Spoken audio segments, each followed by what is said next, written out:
està per fer. Això no és una cosa meva, això ho va dir una persona que no estava lluny d'aquí, que no va viure lluny d'aquí, que era Miquel Martí i Pol, que va dir que tot està per fer i tot és possible. Però va dir, qui si no tots? I hem de ser tots. Hem de ser tots plegats els que canviessin el curs dels aconteixements i inventéssim un futur diferent. En aquest futur diferent, la manera de ser i enfocar les coses d'Almacelles pot ser molt rellevant i per això he vingut avui molt content d'estar aquí amb tots vostès. Estic parlant d'Europa, també de Catalunya i d'Espanya. Una mica, quina és la seva opinió de l'ambient que es viu ara a Catalunya, d'aquest possible espai, d'aquestes demandes d'independentisme? No, jo sóc un ciutadà del món des de fa molts anys. I a més en això ho vaig aprendre bastant d'aquest senyor que està aquí. És a dir, que jo penso que avui el que hem de fer és el que els diria, a escala catalana, a escala espanyola, a escala europea, a escala mundial. A escala mundial ens han substituït les Nacions Unides, on estaven tots, per uns grups de 7, 8, 20 països, els més rics del món manant a 197 països. Tot és un desori.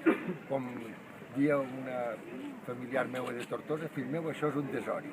I el que hem de fer, jo crec que abans de plantejar-nos qüestions que al meu mode de veure estan més enllà avui de lo que és realment els grans reptes del moment, jo crec que el que hem de fer és procurar una democràcia no vulnerable, genuïna, a escala local, a escala catalana, a escala espanyola, a escala regional, és a dir, a escala europea i a escala mundial. Si Obama guanya les eleccions, potser tornarem a tindre un multilateralisme democràtic i llavors ja això repercutiria a Europa i després repercutiria també a escala espanyola i a escala catalana. Què pensa vostè amb el que ha dit de que l'hagi donat el Premi Nobel de la Pau a la Unió Europea? Home, a mi em sembla que ha sigut un recordatori. La veritat és que ha sigut una notícia bastant controvertida i difícil d'entendre, però jo crec que ha sigut per a recordar a tots els que estan ara liderant aquesta Europa del desori, dient-nos, escolta'm, els valors que van tindre el senyor Robert Schuman, que va tindre el senyor Jean Monnet, que va tindre el senyor Konrad Adenauer, aquells són els valors que poden fer una Europa forta, una Europa unida. No els mercats, ni només les primes de riesgo ni totes aquestes coses que ningú entén ni molts importen. A la major part de la gent ho tenen sense cuidado. Jo crec que ha sigut un bon recordatori en un moment oportú. Molt bé. Sabeu que parla, en quin idioma parla?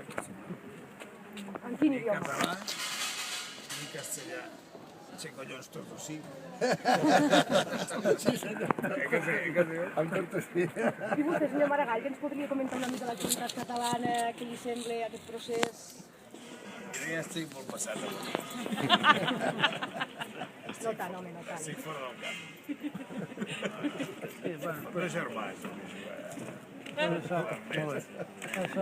Molt bé, gràcies.